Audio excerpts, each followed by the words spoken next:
कल हमने देखा कि समर बैंक से पैसे निकालने गया था, तो उसे वहां इंस्पेक्टर जिया मिल गई। दोनों एक दूसरे से बहस कर ही रहे थे कि तभी वहां पर लुटेरे आ गए। वह बैंक लूट ले गया और साथ में भागने के लिए जिया को भी अपने साथ बंदी बना लिया था। समर जिया को बचाने के लिए उसके पीछे गया। वही लुटेरे जिया को अपने अड्डे पर ले गए थे। जिया को एक कुर्सी पर बांध दिया था। वहां डीएनडी बार का मालिक करीम भाई भी आ गया था और सभी मिलकर जिया के साथ जबरदस्ती करने लगे थे और उसको बदनाम करने के लिए उसको वीडियो का बनाने का भी प्लान बना रहे थे। तभी एक आंख वाले आदमी ने जिया की तरफ देखा और मुस्कुराते हुए उसकी ओर बढ़ने लगा।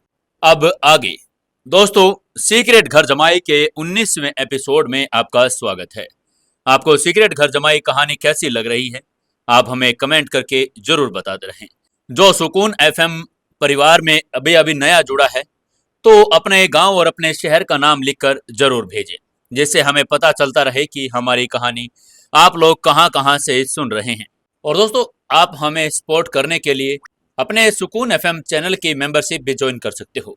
उसमें आपको ये लाभ होगा कि आपके पास कमेंट करने के लिए अलग से स्टार मिलेगा और साथ में हर आपका कमेंट सबसे ऊपर दिखाई देगा। हमारे एक भाई हैं मोहित बोकर, जिन्होंने हमारी मेंबरशिप ली है और वो मुझे सबसे ऊपर दिखाई देते हैं हमेशा। और जो जो मेंबरशिप लेगा उनके लिए जल्द ही मैं गिव अवे भी लेकर आ रहा हूं। उनके लिए मैं अच्छे अच्छे गिफ्ट्स उनके घर पर ही भेजूंगा। चलिए ज्यादा देर न करते हुए शुरू करते हैं आज की कहानी नंबर 19वां एपिसोड, सीक्रेट घर जमाई। मैं मनदीप आपका सुकून एफएम चैनल पर फिर से स्वागत करता हूं। चलिए शुरू करते हैं कहानी। एक आंख वाला आदमी जिया की तरफ बढ़ने लगा। वो धीरे धीरे अपनी कमीज के बटन खोलता जा रहा था। वो गैंग का लीडर था, इसलिए वो सबसे आगे आ रहा था। वहीं करीम भाई ने कैमरा हाथ में पकड़ लिया था। वो वीडियो रिकॉर्ड करने के लिए तैयार हो गया था। उस दिन समर ने उसको इतना मारा था कि अब वो जिया के साथ कुछ कर नहीं सकता था, लेकिन उसका इरादा जिया की प्रतिष्ठा को ध्वस्त करने का था। वो कैमरे के जरिए उसके जीवन को बर्बाद करना चाहता था। मुखौटे अपने पहने हुए तीनों चोर अश्लीलता से मुस्कुराए और धीरे धीरे अपने कपड़े उतारते हुए जिया की ओर बढ़ने लगे। जिया की आंखों में भी डर आ गया था। उसका सुंदर चेहरा पीला पड़ गया था और वो पूरी तरह से निराश हो चुकी थी। वो बंधी हुई थी, हिल भी नहीं सकती थी। सांसें बिल्कुल तेज और मन में घबराहट का सैलाब उमड़ रहा था। भीतर ही भीतर वो गुस्सा भी थी, लेकिन वो बेचारी कर कुछ नहीं सकती थी।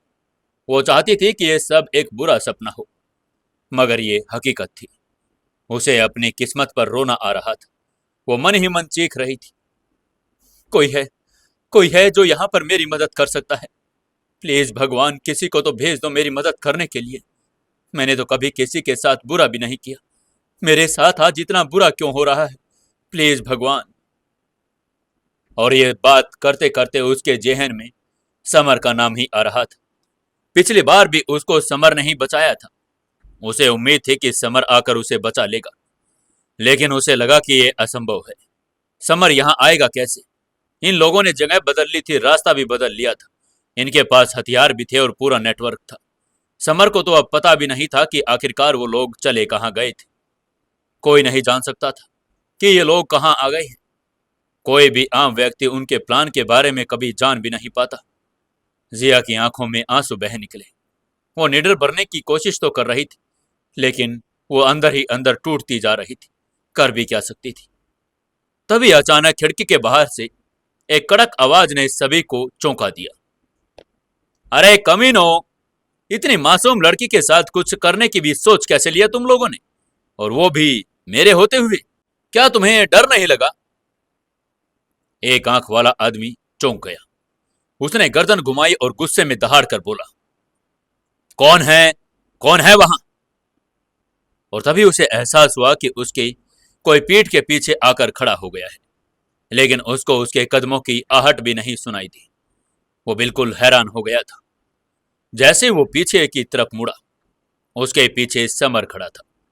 समर ने भी जब उसका चेहरा देखा तो उसने डराने का नाटक करते हुए कहा, भाई, अरे भाई, तुम तो बहुत बदसूरत हो और ऊपर से सिर्फ एक आंख, किसी भयानक राक्षस की तरह लग रही हो। ऐसे शरीफ लोगों को डराना बंद करो। क्या तुम्हारी माँ ने नहीं सिखाया कि तुम्हें ऐसे बच्चों को डराना नहीं चाहिए? समर के मुंह से बदसूरत सुनने के बाद वो एक आंख वाला आदमी भड़क उठा। उसने गुस्से में चिल्लाते हुए कहा, यह क्या बकवास कर रहे हो तुम? तुम्हारी हिम्मत कैसे हुई सबके सामने मेरी बेइज्जती करने की? क्या तुम्हें अपनी जिंदगी से प्यार नहीं? क्या तुम मरने के लिए आए हो? और आखिरकार हो कौन तुम? यहां तक पहुंच कैसे गए? उसने बड़ी बड़ी अपनी खोई आंखों में से कुछ भी उल्टा पुल्टा नहीं सुनना पसंद था। यह उसकी सबसे बड़ी कमजोरी थी और इस पर वो बहुत गुस्सा जल्दी हो जाता था। समर ने अपने हाथ पीछे बांधते हुए बेहद ही शांत और शेर जैसी ठसक के साथ कहा, चिंता मत करो, तुम मेरा नाम भी सुने बिना नहीं मरोगे। मेरा नाम समर है। मैं इंस्पेक्टर जिया का दोस्त हूं और मैं उसे बचाने आया हूं। मैं तुम लोगों को एक मौका देता हूं। जिया को अभी के अभी छोड़ दो और सजा के तौर पर खुद ही अपने हाथ तोड़ दो। मैं तुम्हें जिंदा जाने दूंगा। अगर तुम लोगों ने कोई चालाकी दिखाई तो तुम्हारा अंजाम क्या होगा ये तो मैं खुद भी नहीं जानता। अब फैसला तुम्हारे हाथों में है। जो भी करना सोच समझ कर करना। कमरे में कुछ पल के लिए सन्नाटा छा गया और फिर एक जोरदार ठहाका गूंजा। एक आंख वाला आदमी हंसी से लोटपोट हो गया। उसको हंसता हुआ देखकर और भी लोग हंसने लगे। उस एक आंख वाले आदमी ने हंसते हुए समर से कहा, अरे ओ बच्चू, तू तो बहुत अच्छा मजाक कर लेता है। तुम्हें क्या लगता है तू हमें मारेगा? अरे हम 5 हैं और तू अकेला। तू क्या समझता है अपने आप को, सुपरमैन या स्पाइडरमैन? कहीं तू अभी के अभी कोई फिल्म तो नहीं देखकर आया? एक्शन हीरो बनने की कोशिश मत कर। उसने समर को सबक सिखाने का फैसला कर लिया था। वहीं जिया के खूबसूरत चेहरे पर भी घबराहट के भाव आ गए थे। उसको अब अपने लिए ही नहीं बल्कि समर के लिए भी डर लग रहा था। उसने चिल्लाते हुए समर से कहा, समर, समर प्लीज यहां से चले जाओ। मुझे बचाने की कोशिश मत करो, पहले खुद को बचाओ।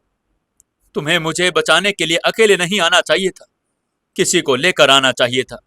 ये लोग बहुत खतरनाक है और तुम्हारे पास तो हथियार भी नहीं है। इनके पास बंदूकें हैं, तुम उनका मुकाबला नहीं कर पाओगे। प्लीज प्लीज समर, अपने आप को बचा लो और यहां से भाग निकलो, नहीं तो मेरे साथ तुम्हारा भी आज जीवन खत्म हो जाएगा। मैं तुम्हारे आगे हाथ जोड़ती हूं समर, प्लीज यहां से भाग जाओ। जिया को कुछ समझ नहीं आ रहा था। वो यही चाह रही थी कि समर कैसे भी करके यहां से बाहर निकल जाए और अपनी जान बचा ले। उसके चेहरे पर डर और निराशा थी। जब समर यहां नहीं था तो वो चाहती थी कि समर उसे बचाने के लिए आ जाए, लेकिन अब जब वो आ गया है तो अब तो बस वो यही चाहती थी कि वो जल्दी से जल्दी यहां से चला जाए और अपनी जान बचा ले। वो स्पष्ट रूप से जानती थी कि इन गुंडों के पास न केवल बंदूकें थी बल्कि उनके पास डिटोनेटर वाले पावरफुल केमिकल्स बम भी थे। समर चाहकर भी इन बदमाशों का मुकाबला नहीं कर सकता था। उसे लग रहा था कि अब वो दोनों नहीं बच पाएंगे। ये गैंगस्टर किसी भी तरह से उन्हें जिंदा आज जाने नहीं देंगे। समर ने मुस्कुराते हुए जिया को आंख मारी और मजाकिया अंदाज में कहा, जिया तुम चिंता मत करो, ये एक आंख वाला कचरा मेरे सामने कुछ भी नहीं है। तुम देखना, इसको तो मैं चुटकी बजाते ही ढेर कर दूंगा। इनमें से कोई भी मेरे सामने खड़े होने लायक है भी नहीं। उसका चेहरा बिल्कुल स्थिर और चाल किसी ट्रेंड फाइटर के जैसी लग रही थी। बैंक में ही उसने इन सबको सबक सिखाने का फैसला तो कर लिया था, लेकिन वहां अपनी सच्चाई सबके सामने आना नहीं देना चाहता था। लेकिन अब उसको कोई चिंता नहीं थी। यहां पर उसके और जिया के अलावा कोई भी नहीं था। उसको इन लोगों का भी डर नहीं था। उसके लिए ये 5 कुछ भी नहीं थे, चाहे 50 भी होते तो ये लोग मिलकर भी उसे हरा नहीं सकते थे, क्योंकि समर तो शैडो किंग था। पूरे अंडरवर्ल्ड में उसका कोई मुकाबला नहीं कर सकता था। तभी एक आंख वाले आदमी पूरी तरह से बौखला गया। समर द्वारा उसकी एक आंख को लेकर किए गए तंज ने उसके अंदर आग भर दी थी। उसकी आंखों में हिंसा की लपटें जलने उठी। वो अब समर को सबक सिखाने की बिल्कुल पूरी तरह से ठान चुका था। अब वो जल्द से जल्द समर को मौत के घाट उतारना चाहता था। तभी उसने गुस्से में गुर्राते हुए कहा, तुमने मुझे एक आंख वाला कचरा कहा, अब देखता हूं तुझे मेरे हाथों कौन बचा पाता है। और वो शेर की तरह दहाड़ता हुआ समर की ओर झपटा मारा। हवा को चीरते हुए उसने एक जोरदार पंच समर की ओर बढ़ा दिया। पंच की गति इतनी तेज थी कि कमरे में बूम की आवाज के साथ गूंज गई। लेकिन समर ने बिजली की गति से रिएक्ट करते हुए उसे एक जोरदार किक पेट पर दे मारी। समर की किक इतनी पावरफुल थी, वो आदमी बंदूक की गोली की तरह पीछे उड़ गया, दीवार से जाकर टकराकर नीचे गिर गया। कमरे में कुछ पल के लिए सन्नाटा छा गया था। सबकी निगाहें समर पर जम गई थी। सब समर को अविश्वास से देख रहे थे और सब यही अंदाजा लगाने की कोशिश कर रहे थे कि ये लड़का इतना पतला दुबला है और फिर भी इसने इतनी तेज किक आखिरकार मार कैसे दी।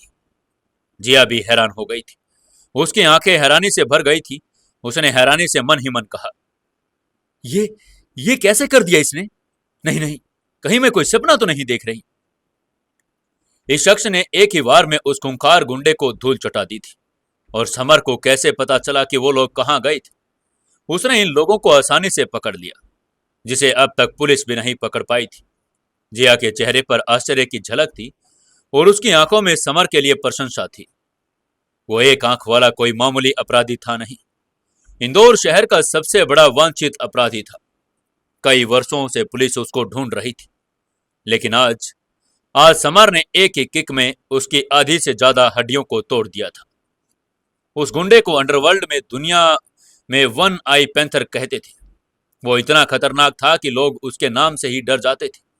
पैंथर भी इसलिए नाम रखा क्योंकि वो चीते की तरह था। वो मार्शल आर्ट लेवल 2 स्टेज 2 का फाइटर था। 4-5 पुलिस वाले भी मिलकर उसका आज तक कुछ पकड़ नहीं पाए थे, लेकिन यहां तक समर ने ही एक किक में सब कुछ खत्म कर दिया था। जिया भी मार्शल आर्ट की प्रैक्टिस करती थी। वो कुछ दिन पहले ही लेवल 1 के स्टेज 3 के टॉप पर पहुंच गई थी। जल्दी वो लेवल 2 के स्टेज 1 पर पहुंचने वाली थी, इसलिए वो किसी के भी ओरे को पता लगा सकती थी। वो भी एक स्किल्ड फाइटर बन चुकी थी। जिया समर की ताकत के बारे में सोच ही रही थी। वहीं वन आई पैंथर अपनी जगह से खड़ा होने की कोशिश कर रहा था। उसने खांसते हुए अपने मुंह से खून थूका और खड़ा हो गया। उसका चेहरा खून और गुस्से से लाल हो गया था। वो समझ गया था कि उसके सामने वाला आदमी बहुत ज्यादा शक्तिशाली है और वो उसका कोई मुकाबला नहीं कर पाएगा। एक किक से ही वो समझ गया था कि उसके सामने वाला आदमी एक मार्शल आर्ट फाइटर है। लेकिन वो ये सोच सोच कर परेशान होता जा रहा था। उसको उसके ओरे से ये क्यों नहीं पता लग पाया?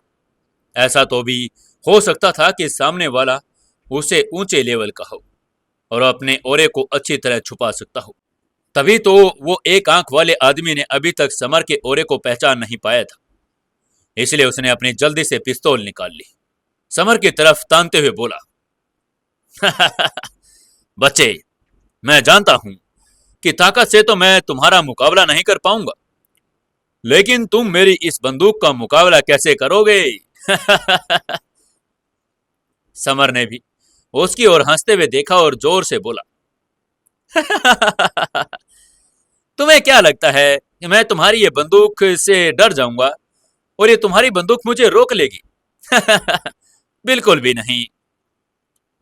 उसने उस आदमी के हाथ में बंदूक को देखते हुए व्यंग्य से कसा और उसकी ओर बढ़ता चला जा रहा था। उसको अपनी ओर आता हुआ देखकर वन आई पैंथर और जोर से चिल्लाते हुए बोला, ठीक है, ठीक है, अगर तुम मरना ही चाहते हो तो मैं भी क्या कर सकता हूं। लो, मरो। और ये कहते हुए उसने ट्रिगर दबा दिया। समर पर गोली चला दी।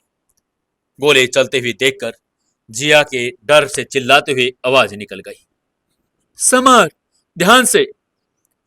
वो बुरी तरह से डर गई थी। समर उसे बचाने आया था और अगर उसे कुछ भी हो गया तो भले ही वो जिंदा बच जाए, लेकिन वो चैन से जी नहीं पाएगी। पूरी उम्र उसको वो बेचैन करता रहेगा कि उसने समर को ऐसे ही बचा नहीं लिया। लेकिन उसने जो देखा उसको देखकर वो हैरान हो गई थी। समर गोली से भी तेज से अपनी जगह से हिला और उस गोली से बच गया। गोली उसके कान से पास के निकल गई, दीवार से टकराकर छर्रों में बदल गई। कमरे में मौजूद सभी लोगों की सांसें थम गई थी। वन आई पैंथर भी चौंक गया था। उसने हैरान होते हुए कहा, ये इंसान है या कोई परछाई? उसे बिल्कुल नहीं समझ आ रहा था कि कैसे कोई आदमी ऐसे गोली से भी तेज रिएक्ट कर सकता है। इस पल हर कोई चौंक गया था। समर एक बाउंडर की तरह आगे बढ़ता जा रहा था और एक ही छलांग में वो वन आई पैंथर के सामने पहुंच गया। उसने समर को अपने सामने देखते ही फिर से बंदूक उठाई और गोली चलाने के लिए समर के माथे की तरफ तान दी। लेकिन इससे पहले वो गोली चला पाता, समर ने जल्दी से उसके हाथ से बंदूक छीन ली और एक ही झटके में उसे तोड़ मरोड़ कर एक लोहे के टुकड़े में बदल दिया। अब वह बंदूक किसी कबाड़े से ज्यादा नहीं थी। फिर उसने वन आई पैंथर की तरफ देखते हुए कहा, अब तू सोच, तुझे मुझसे कौन बचा सकता है? बहुत हो गई ना बड़ी बड़ी बातें। ये कहते हुए समर ने उसकी गर्दन पकड़ ली और एक ही झटके में उसकी गर्दन को तोड़ दिया। उसकी आंखों में अभी भी नफरत दिखाई दे रही थी। वो इस तरह मरना नहीं चाहता था। उसने कभी नहीं सोचा था कि इतने लंबे समय तक इंदौर शहर पर राज करने के बाद वो ऐसे एक युवा इंसान के हाथों मर जाएगा। वो लड़खड़ाता हुआ नीचे गिर गया, क्योंकि अब उस बेचारे के पास कोई विकल्प भी नहीं था, ना वो बच सकता था। समर का ताकतवर इतना था कि वो उसके सामने कुछ भी नहीं कर पा रहा था। उसे ऐसे लड़खड़ाता हुआ गिरते हुए देखकर उसके बाकी के तीनों साथी एक साथ चीख पड़े, अरे अरे, उसने पैंथर भाई को मार डाला। अगर अगर बचना चाहते हो तो हमें इस आदमी को मारना होगा, नहीं तो ये हमें भी ऐसे ही मार डालेगा। जल्दी करो और एक साथ इस पर हमला करने का प्लान बनाओ। ये कहते हुए उन तीनों ने एक साथ अपनी बंदूक निकाल ली, समर पर एक साथ गोली चला दी। तीनों जानते थे कि सामने वाला अगर उनके बॉस को ऐसे एक सेकंड में मार सकता है तो वो लोग तो उनका मुकाबला भी नहीं कर पाएंगे। वे अच्छी तरह जान गए थे कि वन आई पैंथर बहुत ताकतवर था और वो उन तीनों को साथ हरा सकता था, लेकिन वो तभी अभी मार्शल आर्ट के एक स्टेज 2 के फाइटर थे। जब वो अन वन आई पैंथर का मुकाबला नहीं कर सकते थे तो उसे मारने वाले का मुकाबला कैसे कर पाते। इसलिए उन्होंने कोई रिस्क नहीं लिया और सीधे गोली चला दी। गोलियां तेज तो थी, लेकिन समर जितना तेज नहीं थी। समर एक ही झटके में अपनी जगह से हिला और उन तीनों के सामने आ गया। उसने अपना चाकू निकाला और तीनों पर बार बार से वार कर दिया। तीनों की गर्दन पर समर का चाकू चल गया था। तीनों गुंडों ने अपनी गर्दन पकड़ ली और एक ही पल में वो तीनों जमीन पर गिर पड़े। उनकी गर्दन से खून बहकर जमीन पर चारों ओर फैल गया। ये सब देखकर जिया स्तब्ध रह गई थी। उसने समर की ये असली ताकत पहली बार देखी थी। वो समझ नहीं पा रही थी कि ये आदमी है या फिर कुछ और ही। लेकिन तभी तभी एक घायल आदमी जो अब तक छुपा हुआ था, लड़खड़ाते हुए वो खड़ा हुआ और चिल्लाते हुए बोला, रुक जाओ, यहीं के यहीं रुक जाओ, मेरे पास बम है, नहीं तो कोई भी नहीं बचेगा। उसने अपनी शर्ट उठाई और उसके पूरे शरीर पर बम लगे हुए थे। उसके हाथ में उन सभी के डेटोनेटर का ट्रिगर भी था। उसने समर को धमकाते हुए फिर से हकलाते हुए कहा, वो, वहीं वहीं वहीं वहीं खड़े रहो। अगर तुम मेरे करीब भी आए आए तो मैं ट्रिगर दबा दूंगा। हम सब साथ में मर जाएंगे। अगर तुमने एक भी कदम बढ़ाया तो सब उड़ जाएंगे। तुम कदम मत बढ़ाना। उस आदमी के शरीर पर बम देखकर जिया के भी चेहरे के भाव बदल गए। वो बुरी तरह से घबरा गई थी। उसकी सांसें तेज चलने लगी। इस बार वो समर भी रुक गया था, लेकिन उसकी मुस्कान नहीं गई। स्पष्ट रूप से वह आदमी को धमकी से डरा नहीं था। वो तो बस एक ठंडी मुस्कान के साथ मुस्कुरा रहा था।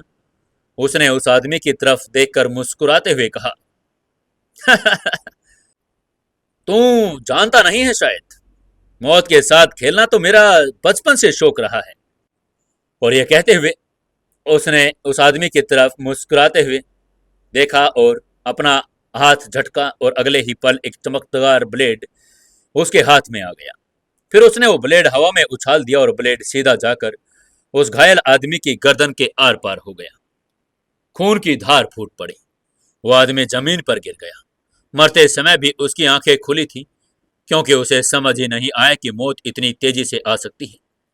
मरने से ठीक पहले उसके मन में बस एक ही विचार आया था, कि ये आदमी एक राक्षस है।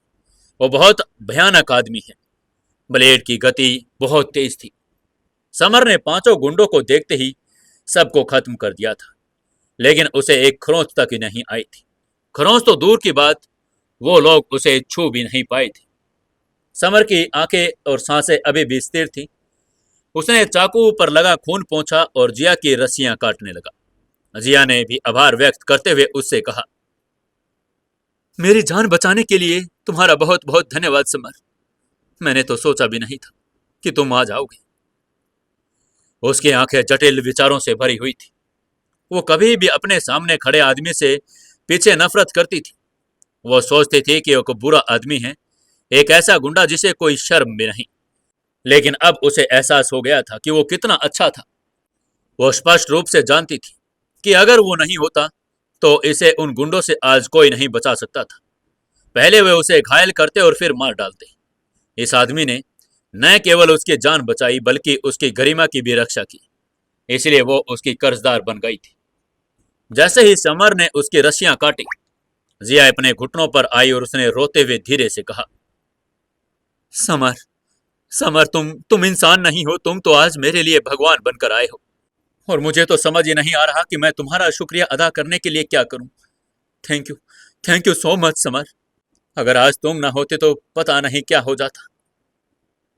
समर ने भी हल्के से मुस्कुराते हुए कहा, जिया, ये पहली बार है जब तुमने मुझे थैंक यू कहा है। कहीं ऐसा तो नहीं कि अब तुम्हें मुझसे प्यार हो गया है। और यह सुनते ही जिया ने उसे घूरा। हर बार वो समर को देखती थी, उसे चिढ़ होती थी। वो उसे हमेशा से गुंडा, बदतमीज और लापरवाह मानती थी, पर आज उसे थैंक यू कहना खुद जिया के लिए भी अजीब था। उसने मन ही मन अपने आप से कहा, हाँ, ये कमीना पहले तो खुद ही मेरे लिए फीलिंग जगाई और अब खुद ही मेरा मजाक उड़ा रहा है। जिया ये सोच सोच कर झुंझला गई, लेकिन उसके चेहरे पर हल्की मुस्कान थी। वो समर को जवाब देने के लिए खुद को रोक नहीं पाई। उसने समर को थोड़ा अकड़ते हुए कहा, तुम जैसे बदतमीज इंसान से कौन प्यार करेगा?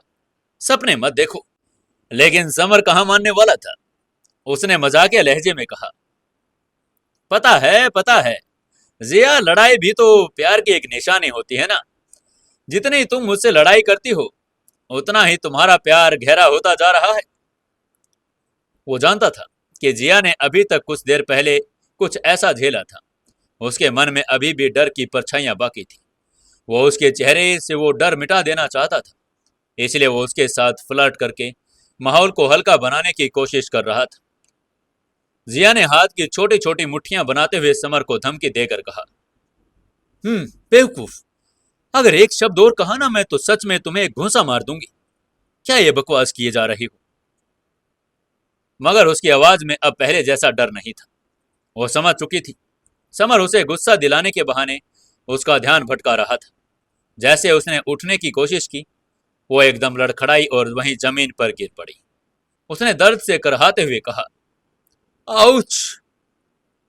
फिर उसने अपनी भौहें सिकोड़ ली। उसने अपने पैरों को पकड़ लिया और इतनी देर तक बंधे रहने से उसका पैर सुन पड़ गया था और ब्लड बिल्कुल धीमा अंदर चलने लगा था और एक झटके में उठने से टखने में मोच भी आ गई थी। समर ने चिंता जताते हुए उसकी ओर हाथ बढ़ाया और मुस्कुराते हुए कहा, जिया, रुको, मैं तुम्हारी मदद करता हूं। जिया ने भी तुरंत मना करते हुए कहा, नहीं नहीं, मैं खुद कर लूंगी। उसकी आवाज थोड़ी तेज थी, लेकिन उसमें झिझक साफ सुनाई दे रही थी। समर मुस्कुरा दिया।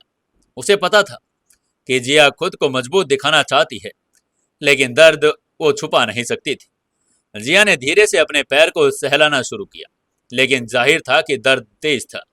वो उसकी सहन शक्ति से भी बाहर होता जा रहा था। उसके गोरे गोरे पैर अब भी हल्के हल्के कांप रहे थे। तभी समर ने गंभीर स्वर में कहा, तुम्हारे टखने की हड्डी थोड़ी खिसक गई है, इसलिए ज्यादा दर्द हो रहा है। इसको मोच आना कहते हैं। मुझे करने दो, मैं जानता हूं ये ठीक कैसे करना होता है। जिया ने शंका करते हुए कहा, क्या क्या तुम डॉक्टर भी हो क्या? समर ने सीना चौड़ा करते हुए खुद ही अपने मुंह मिठियां बिना बनते हुए कहा, हाँ हाँ, मैं पूरे वर्ल्ड का नंबर 1 डॉक्टर हूँ। क्या तुम्हें पता नहीं है? जिया ने अविश्वास में सिर हिलाते हुए कहा। बकवास बंद करो। इतने एक्सपीरियंस्ड डॉक्टर तो 50 साल के बूढ़े होते हैं। तुम तो ज्यादा से ज्यादा 25 के लगते हो। तुम कैसे इतने स्किल्ड हो सकते हो? बिल्कुल भी नहीं। मैं तो विश्वास नहीं करूंगी। तभी समर ने हंसते हुए कहा। जिया, उम्र से नहीं, हुनर से आदमी की पहचान होती है। बस 2 मिनट दो। अगर ठीक ना कर पाऊं तो फिर बोलना। देखते हैं 50 साल वाले का एक्सपीरियंस काम आएगा या फिर मेरा। फिर तो तुम मान जाओगे ना। जिया थोड़ी देर उसे घूरती रही। फिर हार मानकर उसने अपना सिर झुका लिया और धीरे से कहा, हाँ ठीक है, लेकिन कोई फालतू हरकत मत करना। समर ने पूरी संजीदगी के साथ उसका टखना थामा, नाजुकता से उसका स्थान बिल्कुल सही कर दिया और धीरे से दबाव डालते हुए उसकी नसों को ठीक कर दिया। जिया के चेहरे पर एक हल्की तकलीफ की झलक थी, लेकिन उसके साथ ही उसे राहत भी मिलती जा रही थी। कुछ ही पलों में जिया को अपने पैर में आराम महसूस होने लगा। उसने धीरे से कहा, वाह, सच में मुझे बहुत अच्छा लग रहा है। मुझे लग रहा है कि ये ठीक हो रहा है। उसके स्वर में अभी भी झिझक तो थी, जैसे वो सच्चाई को मानने के लिए तैयार नहीं थी। समर ने हल्के से मुस्कुराते हुए कहा, कहा था ना, मैं एक बहुत अच्छा फाइटर ही नहीं, एक्सपीरियंस्ड डॉक्टर भी हूं। अब तो तुम मान गई हो ना। जिया की नजरें समर से जा मिली।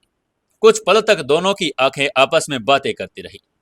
जिया ने फिर धीमे स्वर में कहा, ठीक है ठीक है, इस बार तुम पर भरोसा करती हूँ।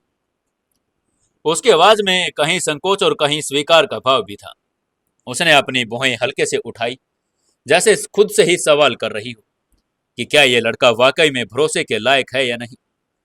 टखने में लगातार बढ़ते दर्द ने उसे तय करने के लिए मजबूर कर दिया था। वो अब ज्यादा देर तक ऐसे अकड़ नहीं दिखा सकती थी। क्योंकि इस वक्त समर के सिवा उसके पास कोई था नहीं, तो उसे न चाहते हुए भी समर पर भरोसा करना ही पड़ रहा था। तभी समर ने मुस्कुरा कर कहा, चिंता मत करो, अब की बार में ये बिल्कुल ठीक हो जाएगा।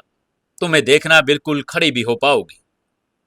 और फिर उसने धीरे से उसका चोटिल पैर फिर से अपने घुटने पर रख लिया। उसके इस अचानक स्पर्श से जिया थोड़ी शर्मा गई। उसके दिल में एक अजीब सी गुदगुदी हो गई थी, लेकिन चेहरे पर एक कठोरता थी। उसने मन ही मन सोचा, ये क्या कर रहा है? कहीं ये मेरा फायदा उठाने की कोशिश तो नहीं कर रहा। समर का ध्यान पूरी तरह से जिया के नन्हे कोमल और चोटिल पैर पर था। उसका ध्यान पूरी तरह से जिया के पैर पर था, लेकिन उसमें वासना नहीं थी, और लेकिन एक संजीदा जिज्ञासा थी। वो तो बस इस दर्द से उसको छुटकारा पाने में मदद करना चाहता था। तभी जिया झुंझला कर बोली, अरे ओ बेवकूफ, देख क्या रहे हो? जल्दी से कुछ करो ना, अब ये दर्द सहा नहीं जा रहा है। उसकी आंखें हल्के से नमी और चेहरे लाल पड़ चुका था। समर थोड़ा चौंका और फिर हंसते हुए बोला, सॉरी सॉरी सॉरी जिया, वो मेरा ध्यान भटक गया था। चिंता मत करो, मैं अभी ठीक कर देता हूँ। फिर उसने अपने हाथों से धीरे धीरे टखने के आसपास की जगह को रगड़ना शुरू किया। उसकी उंगली किसी अनुभवी फिजियोथेरेपिस्ट की तरह काम कर रही थी। एक्यूप्रेशर के सही बिंदुओं पर लगातार काम किए जा रहा था। कुछ ही क्षणों में जिया को राहत मिलने लगी। दर्द कम हो गया था और खून का प्रवाह भी सामान्य होता जा रहा था। उसकी भौहें भी सिलवटें भी अब धीरे धीरे खुलने लगी थी। तभी उसके मन में फिर से एक सवाल उठा, अब जब ये दर्द तो खत्म हो गया है, तो ये अभी भी क्यों रगड़ रहा है? क्या है इसके मन में? उसने गुस्से में अपनी आंखें समर पर गड़ा दी और कहा, देखो मेरा पैर अब ठीक है। तुम तुम मुझे अब छोड़ सकते हो। समर ने गंभीरता से कहा, जिया, भले ही अभी दर्द ना हो, लेकिन इसे थोड़ा और रगड़ने के उपचार मिलेगा। यह तभी जाकर ठीक होगा। वो जानता था कि उसके हाथों में वो शक्ति है जिससे किसी का भी दर्द सच में खत्म हो सकता था। मगर जिया को लग रहा था कि अब वो लाइन क्रॉस कर रहा है। उसने नाराज होकर अपना पांव पीछे खींच लिया और उठ खड़ी हुई और अपने नाक फुलाते हुए बोली, बेवकूफ। कुछ कदम चलने पर उसे समझते हुए देर नहीं लगी कि उसका टखना सचमुच में बिल्कुल ठीक हो चुका है। वो हैरान हो गई थी। उसने हैरान होते हुए मन ही मन सोचा, इतना जल्दी, इतना जल्दी कैसे ठीक हो सकता है? वो एक पुलिस इंस्पेक्टर थी और वो अक्सर ऐसे ड्यूटी करते करते घायल होती रहती थी। उसे यह मालूम था कि आमतौर पर ऐसे मोच या चोट को ठीक होने में कई 4-5 दिन तो लग ही जाते हैं, लेकिन समर के स्पर्श और ज्ञान ने कुछ ही मिनटों में उसे ठीक कर दिया था।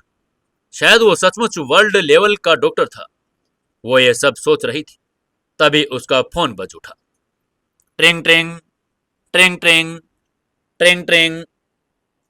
तभी उसने जल्दी से अपना मोबाइल निकाल कर देखा तो कंट्रोल रूम से फोन आ रहा था। उसने कॉल अटेंड की और उनकी बात सुने बिना ही सीधे से कहा, यस, मैं इंस्पेक्टर जिया बोल रही हूँ। मैं अभी शहर के अंदर ही एक खाली बिल्डिंग में हूँ। मैंने यहाँ 5 अपराधियों को ढेर कर दिया है। लूटे गए पैसे भी बरामद कर लिए हैं।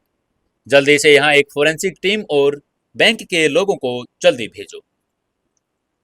दूसरी तरफ से सम्मान भरी आवाज आई, जी जी मैडम, मैं अभी इंतजाम करता हूँ और फोरेंसिक टीम को भी अभी के अभी इन्फॉर्म कर देता हूँ।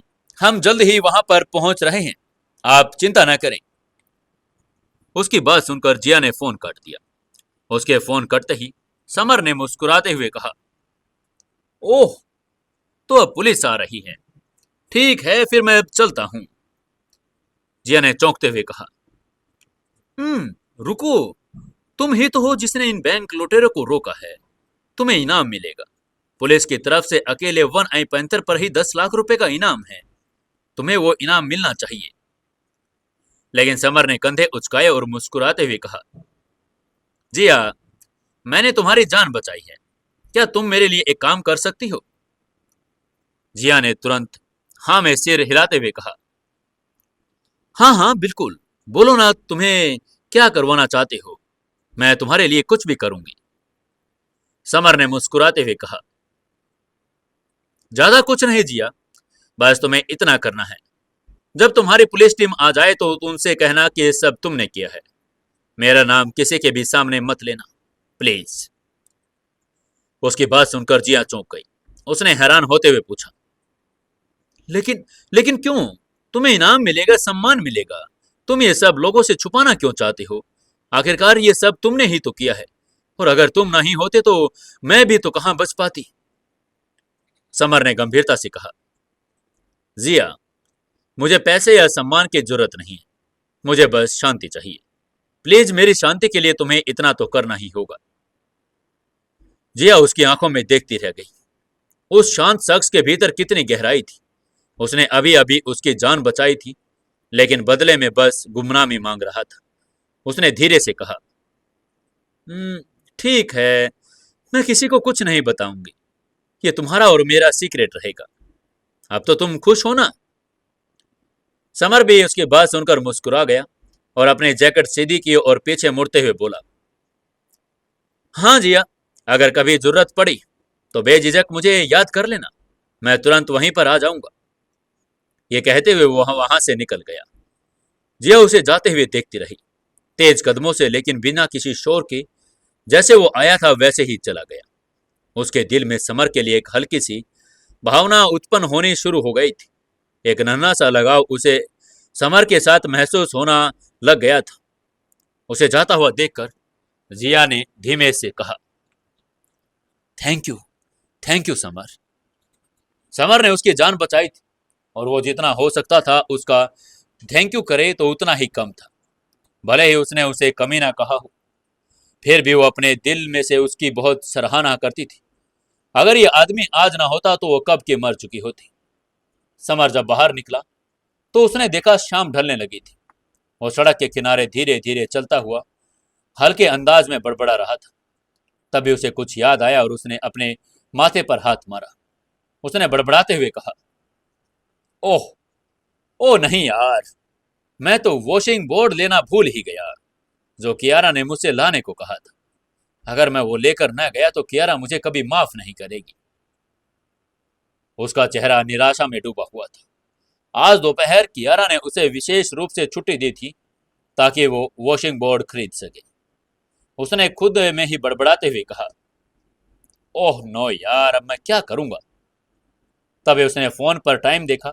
शाम के 7 बज चुके थे। बैंक भी बंद हो चुका था और ज्यादातर दुकानें भी लगभग बंद होने की कगार पर थी। वो निराशा से मुस्कुराते हुए धीरे धीरे नजदीक सिटी मॉल की ओर चला गया। उसने एटीएम से 10,000 रुपए निकाले और उम्मीद की कि एक पतली सी डोर पकड़कर मॉल की ओर चल पड़े। जैसे ही वो मॉल में गया, अचानक एक पीछे से जानी पहचानी आवाज उसे आई। समर भाई, समर भाई, तुम यहाँ क्या कर रहे हो? समर ने उस आवाज को अचानक सुना तो वो चौंक गया। तुरंत उस आवाज की दिशा में देखा तो उसने देखा एक गोल मटोल चेहरा, चमकती हुई आंखें, घनी मुस्कान। रोहन। रोहन ये सिक्योरिटी डिपार्टमेंट का एम्प्लॉय, समर के भाई जैसा दोस्त। वो उसके बिल्कुल ठीक सामने खड़ा था। समर ने उसकी पीठ थपथपाई और मुस्कुरा कर पूछा, रोहन, रोहन, तुम भी यहाँ शॉपिंग करने आए हो क्या?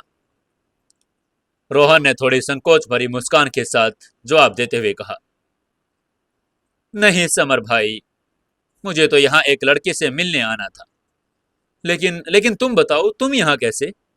आजकल तो तुम कंपनी में आते ही नहीं हो। कहाँ रहने लगे हो? समर ने थोड़ा हताश होते हुए जवाब दिया, क्या बताऊं यार, बस थोड़ा सा बिजी रहता हूं इन दिनों। वैसे मेरी पीठ पीछे आजकल चल क्या रहा है कंपनी में? कोई नई बात हो तो मुझे बताओ। तभी रोहन ने निराशा भरी आवाज में उसकी बात का जवाब देते हुए कहा, चल रहा से क्या है मतलब आपका? बहुत कुछ चल रहा है, आपको कुछ पता भी नहीं है। सिक्योरिटी डिपार्टमेंट में तो लगभग सभी लोग तुम्हारी बुराई करते हैं, खासकर सिक्योरिटी हेड अनिकेत। पता नहीं उसको क्या हो गया है। रोहन के चेहरे पर क्रोध था, लेकिन साथ ही लाचार भी था। वो अनिकेत के नीचे काम करता था, इसलिए उसे कुछ कह नहीं सकता था, लेकिन वो समर का अपमान होते हुए भी देख नहीं सकता था। समर ने उसके कंधे पर हाथ रखते हुए नरमी से कहा, रोहन मेरे भाई, यार तुम टेंशन मत लो। ऐसे लोग तो हर जगह होते ही हैं। जोकरों की इतनी चिंता नहीं करनी चाहिए। अपने काम में मस्त रहो और एंजॉय करो। लेकिन उसकी आंखों में वो चमक थी जो किसी बड़े प्लान की ओर इशारा कर रही थी। वो जानता था कि इन जोकरों को भी एक एक्सपायरी डेट होती है और वो अब नजदीक आती जा रही थी। रोहन ने सिर हिलाते हुए कहा, ठीक है समर भाई, आप सही कह रहे हैं। मैं अब उसकी ओर टेंशन लूंगा ही नहीं। चलो चलो, छोड़ो इन बातों को। ये बताओ कि यहाँ मॉल से क्या खरीदने आए हो? मैं सेल्स सेक्शन में किसी को जानता हूँ। कोई भी सामान चाहिए तो बता देना, वो हमें डिस्काउंट भी दिलवा देगी। समर ने मजाक में कहा, ओह, तो ये बात है। लगता है कोई खास सेल्स गर्ल मिल गई है मेरे भाई को। उसकी बात सुनकर रोहन शर्मा गया। शर्म के मारे उसका चेहरा लाल हो गया था। वो समर को ऐसे शर्माते हुए मॉल के होम सेक्शन में ले गया, जहां एक 20 साल की लड़की काउंटर पर खड़ी थी। उसका चेहरा बिल्कुल गोल मटोल था। आंखों में मासूमियत और होठों पर झिझक भरी मुस्कान थी। उसके चेहरे पर हल्की झाइयां थी जो उसे और भी सरल और सजीव बनाती थी। रोहन ने समर का उस लड़की के से परिचय करवाते हुए कहा, सुहानी, सुहानी, ये देखो, ये समर भाई हैं, इन्हें हेलो कहो। समर ने जैसे ही सुहानी का नाम सुना तो उसे लगा कि जैसे कुछ पल के लिए समय ठहर सा गया हो। उसकी यादों में एक धुंधली सी छवि उभर आई। उसको उस दिन की क्यूरल सपा की घटना याद आ गई, जहां वो उस लड़की को बचाने गया था और फिर पुलिस ने उसे पकड़ लिया था। उस दिन वो लड़की के सामने नहीं आई, लेकिन पता नहीं क्यों उसे ऐसा लग रहा था कि ये वही सुहानी थी जिसे वो बचाने के लिए गया था। और जैसे ही उसकी नजर उस लड़की की आंखों में मिली, वो समझ गया कि वो भी उसे पहचान चुकी थी। उस लड़की की आंखों में डर और कृतज्ञता की एक मिश्रित भावना चमक आई थी। तभी समर ने मुस्कुरा कर कहा, रोहन मेरे भाई, मुझे आइसक्रीम खाने का मन कर रहा है। प्लीज प्लीज मेरे लिए एक आइसक्रीम ले आओ ना।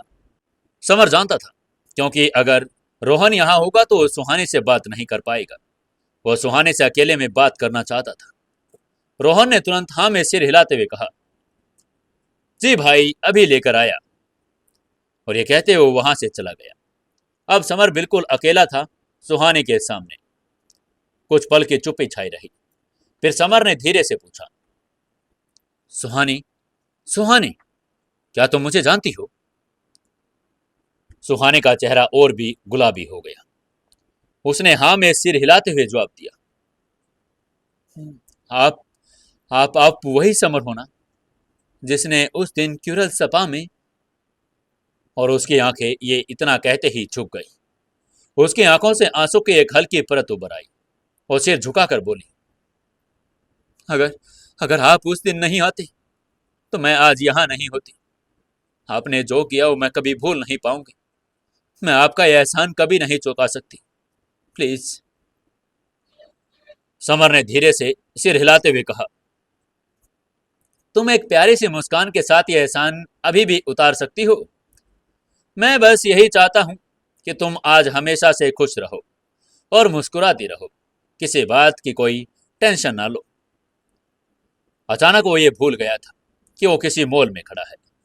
उसको आसपास खड़ी भीड़ का भी होश नहीं था। वहां बस दो इंसान खड़े थे और जिनके बीच कोई रिश्ता नहीं था, लेकिन इस एक पल में एक गहरा बंधन बन गया था। समर ने हल्के से मुस्कुराते हुए सुहानी से पूछा, सुहानी, लेकिन लेकिन तुम मुझे ये बताओ, तुमने तो मुझे देखा भी नहीं था, तो तुम मुझे जानती कैसे हो? सुहानी ने थोड़ा मुस्कुराते हुए जवाब दिया, नहीं नहीं, ऐसा नहीं है। मैंने आपको पुलिस स्टेशन में देखा था। इंस्पेक्टर जिया ने मुझे आपका नाम भी बता दिया था। मैं तो आपको कितने दिनों से ढूंढ रही थी, आपका शुक्रिया अदा करने के लिए। अगर मैं जिंदा हूं तो सिर्फ आपकी वजह से। सुहानी मुस्कुरा रही थी, लेकिन साथ में ही थोड़ी घबराई हुई और डरी हुई भी थी। उसको ऐसे घबराता हुआ देखकर समर ने अपनी भौहें सुकोड़ी और उससे पूछा, सुहानी, क्या तुम्हें मुझसे डर लग रहा है? तुम मुझे ऐसे क्यों देख रही हो? उसे समझ नहीं आ रहा था कि सुहानी उससे डर क्यों रही थी। सुहानी ने थोड़ा घबराते हुए कहा, वो वो मुझे मुझे इस बात का डर लग रहा है कि कहीं अगर आपने रोहन को मेरी पहचान बता दी तो वो मुझे छोड़ देगा। मेरी मम्मी पापा दोनों मर चुके हैं। मुझे इंदौर शहर में कोई नहीं जानता। मुझे मेरे चाचा ने ही मेरे मम्मी पापा मरने के बाद किसी को कुछ पैसों में बेच दिया था। उस आदमी ने कुछ दिन मेरे साथ। और ये कहते हुए उसकी आंखों से आंसू गिरने लगे। उसने अपनी आंखों से आंसू साफ करते हुए कहा, फिर फिर उस कमीने ने मुझे ज्यादा पैसों में क्यूरल सपा वालों को बेच दिया था। उस दिन जब आपने पुलिस वालों को मेरे बारे में बताया तो उन्होंने मुझे छोड़ दिया, लेकिन मेरे पास रहने के लिए कोई जगह नहीं थी। नहीं कुछ कुछ खाने पीने को था। मैं भूख और गरीबी से मर रही थी। तब मुझे रोहन मिला। अब वो मेरा बॉयफ्रेंड है। मैं नहीं चाहती कि उसे मेरे अतीत के बारे में पता चले। मेरे इस घनौने अतीत के बारे में कुछ भी उसे पता नहीं चलना चाहिए। मुझे यही डर है कि अगर उसको पता चल गया तो वो मुझे छोड़ देगा। समर ने भौहें सिकोड़ते हुए कहा, सुहानी, तुम चिंता मत करो, मैं किसी को कुछ नहीं बताऊंगा। लेकिन तुम्हें मेरी एक बात का सच सच जवाब देना पड़ेगा। अगर मंजूर है तो बोलो।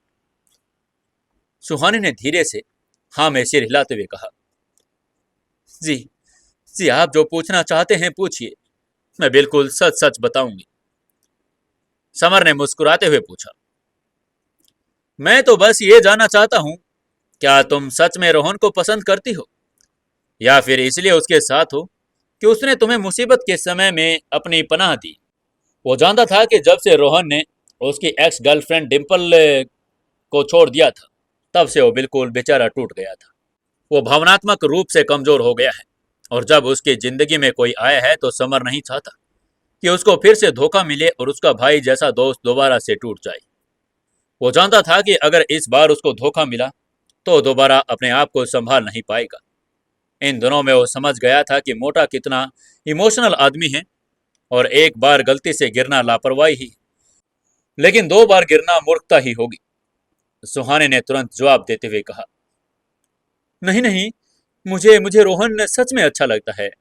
वो मेरी बहुत केयर करता है और मुझसे प्यार भी करता है। एक लड़की को और क्या चाहिए? मैं भी उसके बिना अब जी नहीं सकती हूँ। प्लीज प्लीज उसको मेरे अतीत के बारे में कुछ मत बताना। मैं उसे अब खोना नहीं चाहती। जब वो बोल रही थी, उसके चेहरे पर डर के भाव भी सच्चाई झलक रही थी। वो वास्तव में अब उसे पसंद करने लगी थी। जब से वो इंदौर शहर में तस्करी करके लाई गई थी, तब से लोगों ने उसे पीटा था, धमकाया था और भूखा भी रखा था। रोहन ही एकमात्र वो व्यक्ति था जिसने उसे बिना किसी लालच के कारण पनाह दी। मॉल में सेल्स पर्सन की नौकरी भी उसको रोहन की वजह से मिली थी। वो न केवल उसकी एहसानमंद थी, बल्कि दिल से उसे प्यार करने लगी थी। वो वास्तव में डरी हुई थी। वो डरी हुई थी कि अब जब उसका अतीत रोहन के सामने आएगा, तो वो उससे नफरत करेगा, उसे छोड़ देगा। आखिरकार ऐसे कैसे ह्यूमन ट्रैफिकिंग के विक्टिम को लोग गिरी हुई नजरों से ही तो देखते थे। समर ने तभी अपना सिर हिलाया और उसने वादा करते हुए कहा, सुहानी तुम चिंता मत करो, मैं तुम्हारे बारे में किसी को कुछ नहीं बताऊंगा। समर भी एक समझदार तो आदमी था। स्वाभाविक रूप से वो सुहानी का चेहरा देखकर समझ गया था कि सुहानी बिल्कुल सच बोल रही है। वो एक दयनीय लड़की थी, चूंकि वो वास्तव में रोहन को पसंद करने लगी थी, इसलिए वो उनका हमेशा साथ देगा। सुहानी ने उत्साह से कहा, थैंक यू समर भाई। और उसके मुंह से अचानक ही समर भाई निकल गया। उन्होंने अपनी बात पूरी की और तभी वहां रोहन भी हाथ में आइसक्रीम लेते हुए दौड़ कर आया और आइसक्रीम में समर की ओर बढ़ाते हुए बोला, समर भाई ये लो आपकी आइसक्रीम। समर ने आइसक्रीम लेते हुए मुस्कुरा कर कहा, थैंक यू ब्रदर। और उसने मोटे से आइसक्रीम ले ली। रोहन ने अपना सिर खुजाते हुए थोड़ा हंसते हुए कहा, समर भाई थैंक यू मत कहो यार, मैं आपके लिए कुछ भी कर सकता हूँ। वो समर की बहुत इज्जत करता था। जब से उसने उस दिन डिम्पल और मोहन से उसे बचाया था, तब से वो समर को अपना बड़ा भाई मान चुका था। फिर जब उसने ईगल गैंग के सरगना को समर के आगे झुकते हुए देखा, तो उसने समर को अपना आदर्श मान लिया। हमेशा उसको फॉलो करने का मन बना लिया था। तभी सुहानी ने एक्साइटमेंट में समर की ओर देखते हुए कहा, समर भाई आप यहाँ क्या खरीदने आए थे, मुझे बताइए। मैं अच्छी क्वालिटी और अच्छे से डिस्काउंट के साथ आपको ला कर दूंगी। प्लीज प्लीज मुझे आपकी सेवा का मौका जरूर दीजिएगा। समर ने उसकी बहुत मदद की थी। वो भी अब चाह रही थी कि वो समर की मदद करे। रोहन ने जब देखा समर को सुहानी समर भाई कह रही है, वो समझ गया था कि उन दोनों का रिश्ता अच्छा रहेगा। रोहन की गर्लफ्रेंड होने के नाते उसके दोस्त के साथ उसके अच्छे संबंध होने चाहिए थे। समर ने सुहानी की ओर मुस्कुराकर देखा और पूछा, मैं एक वॉशबोर्ड खरीदना चाहता हूँ, क्या तुम्हें पता है कि कौन सा ब्रांड अच्छा है? सुहानी और रोहन ने जैसे ही समर के मुंह से वॉशबोर्ड सुना, उनका मुंह खुला रह गया। क्या वॉशबोर्ड? वो दोनों ही आश्चर्यचकित थे। वो दोनों हैरानी से समर को घूरने लगे थे। वो समझ नहीं पा रहे थे कि समर वॉशबोर्ड क्यों खरीद रहा है। इसे ज्यादातर लड़कियां ही खरीदती थी। लड़कियां अक्सर कपड़े धोने के लिए वॉशबोर्ड खरीदती थी, लेकिन लड़के वॉशबोर्ड तभी खरीदते थे जब वो कोई गलती करते हैं। उनकी पत्नी उन्हें वॉशबोर्ड पर सजा के तौर पर घुटने टेकने के लिए कहती थी। वो दोनों सोच रहे थे समर शायद शादीशुदा होगा, लेकिन रोहन इस बात को लेकर थोड़ा कंफ्यूज था। उसने अब तक इस बारे में कुछ सुना नहीं था। रोहन बहुत उलझन में था और उत्सुक भी था। समर ने उन दोनों को चुपचाप खड़े और घूरते हुए देखा, तो उसने दोनों के सामने चुटकी बजाते हुए कहा, अरे मुझे ऐसे क्यों घूर रहे हो? मुझे एक अच्छा सा वॉशबोर्ड चाहिए। इसमें इतनी हैरानी वाली क्या बात है? कहीं तुम ऐसा तो नहीं सोच रहे कि तुम्हें वॉशबोर्ड के बारे में कुछ पता ही नहीं है? अगर नहीं भी पता तो इसमें चिंता करने वाली क्या बात है? हम सब मिलकर एक अच्छा सा वॉशबोर्ड ढूंढ ही लेंगे। तुम इतनी चिंता मत करो। वो उनकी आंखें देखकर समझ गया था कि दोनों यही सोच रहे हैं कि वो अपनी बीवी से डरता है। उनकी आंखें देखकर उसको अजीब सा महसूस हो रहा था। साथ ही बहुत शर्म भी आ रही थी। वहीं सुहानी को ये सोच सोच कर ही हंसी आ रही थी कि जो इंसान बिना डर के उसको बचाने के लिए उस दिन सपा में घुस गया था, वो इंसान अपनी बीवी से डरता है। उसने अपनी हंसी को कंट्रोल करने की कोशिश करते हुए कहा, समर समर भाई, वॉशबोर्ड का सबसे अच्छा ब्रांड एटी है। मैं अभी आपके लिए निकाल कर लेकर आती हूँ। उसने मुंह से ब्रांड का नाम सुनकर समर ने मन ही मन सोचा, एटी वॉशबोर्ड, ऐसा भी कोई ब्रांड है? मैंने इस ब्रांड के बारे में पहले कभी नहीं सुना।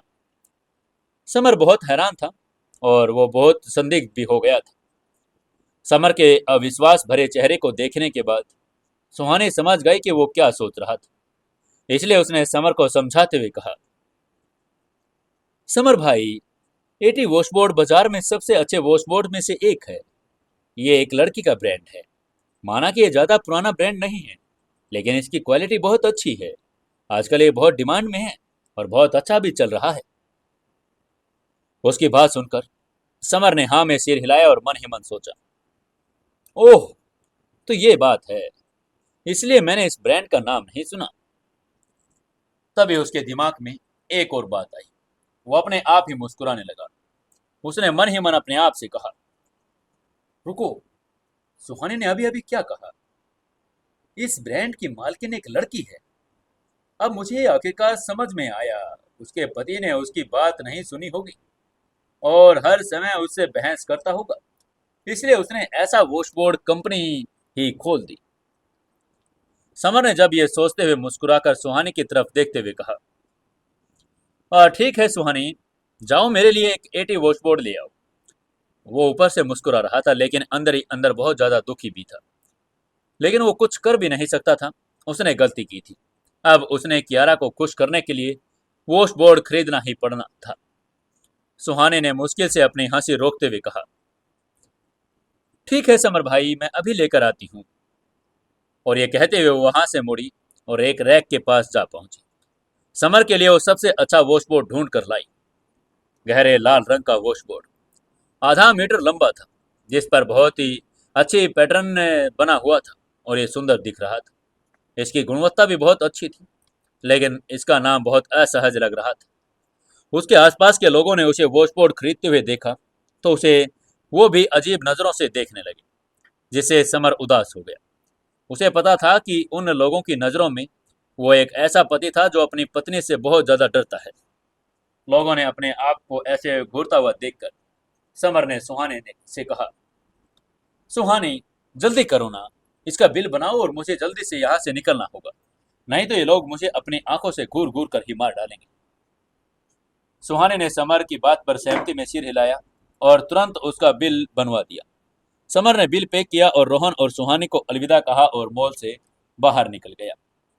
समर ने बड़बड़ाते हुए कहा, ठीक है, अब जब मैंने वॉशबोर्ड खरीद ही लिया है तो अब से मैं कियारा इसके बारे में बता सकता हूँ। और ये कहते हुए वो वॉशबोर्ड लेकर निपानिया पैलेस की ओर चल पड़ा। वो वॉशबोर्ड कियारा को देने के लिए चाहता था। ठीक उसी समय अग्रवाल इंडस्ट्रीज के सिक्योरिटी डिपार्टमेंट में उसके खिलाफ एक साजिश रची जा रही थी। वहां तीन लोग एक दूसरे के सामने खड़े थे। सिक्योरिटी डिपार्टमेंट का डायरेक्टर अनिकेत, ट्रेजरी डिपार्टमेंट का आकाश और सेल्स डिपार्टमेंट का वरुण। तभी वरुण ने अपनी बाहें ऊपर उठाते हुए कहा, अनिकेत भाई, हम सभी का एक ही लक्ष्य है, समर को नौकरी से निकलवाना। लेकिन ये आखिरकार होगा कैसे? क्या आपके पास कोई प्लान है? वो समर से नफरत करता था। उनके रिश्ते बेहद खराब थे।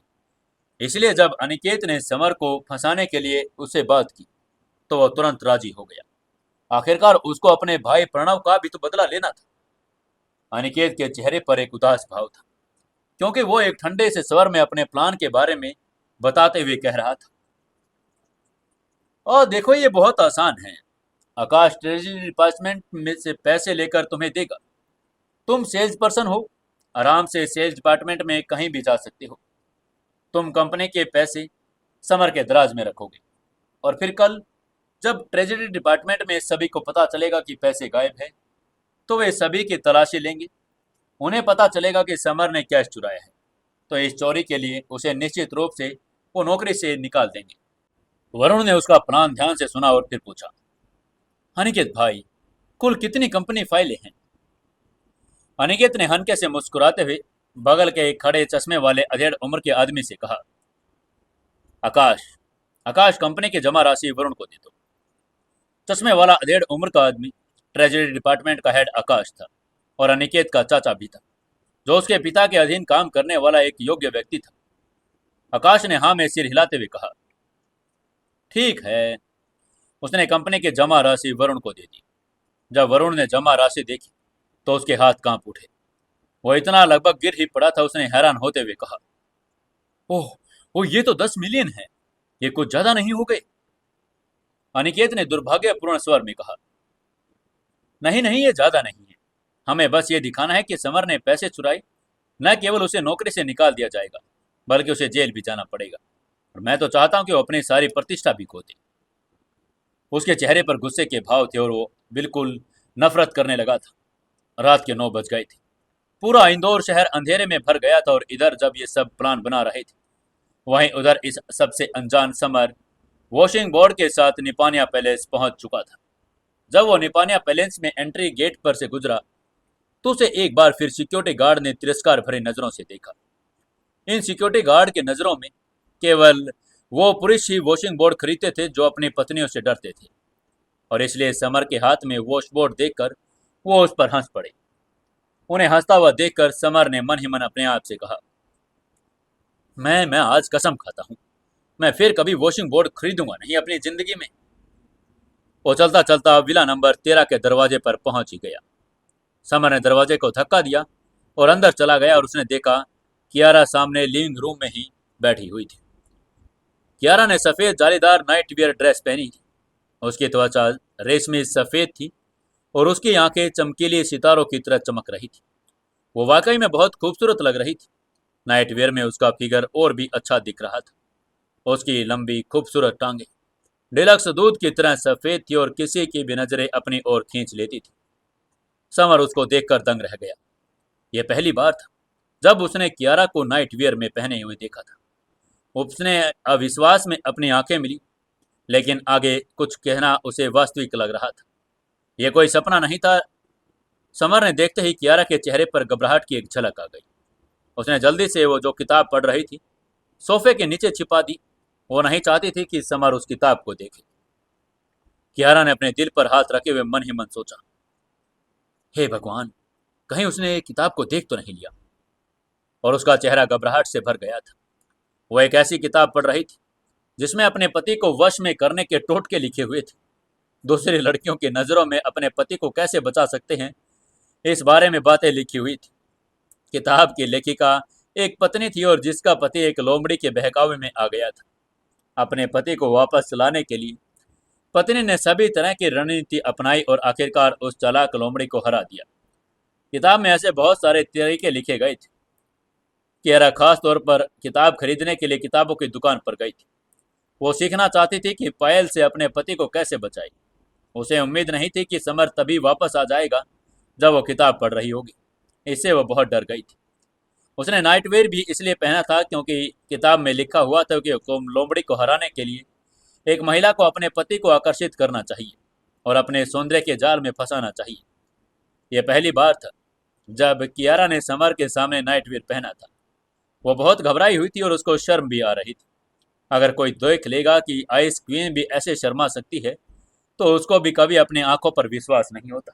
कियारा शर्माते हुए बहुत ही प्यारी और खूबसूरत लग रही थी। उसने अपने दिल की शर्म छुपाते हुए जल्दी से टॉपिक चेंज करते हुए कहा, आपने वॉशबोर्ड खरीदा क्या? लेकिन समर उसकी आंखों में ही देख रहा था। वो जैसे कुछ सोचने की कोशिश कर रहा हो कि कियारा आज उसे छुपा क्यों रही है और आज उसने ये नाइट वियर कैसे पहन लिया। क्या लगता है दोस्तों आपको, क्या करेगा समर? क्या होगा अब आगे उनकी कहानी और उनकी लाइफ में? दोस्तों, सीक्रेट घर जमाई कहानी को सुनने के लिए चैनल को जरूर से जरूर सब्सक्राइब कर लें। बेल आइकन भी दबा लें जिससे अगली कहानी का नोटिफिकेशन आप तक जरूर पहुंच जाए। दोस्तों, अगर आप नए आए हैं तो चैनल को सब्सक्राइब कर लें। ज़्यादा से ज़्यादा अपने व्हाट्सएप ग्रुप्स में कहानी को शेयर जरूर करें। अपने शहर और गांव में इस कहानी को ज़्यादा से ज़्यादा लोगों तक पहुंचा दें।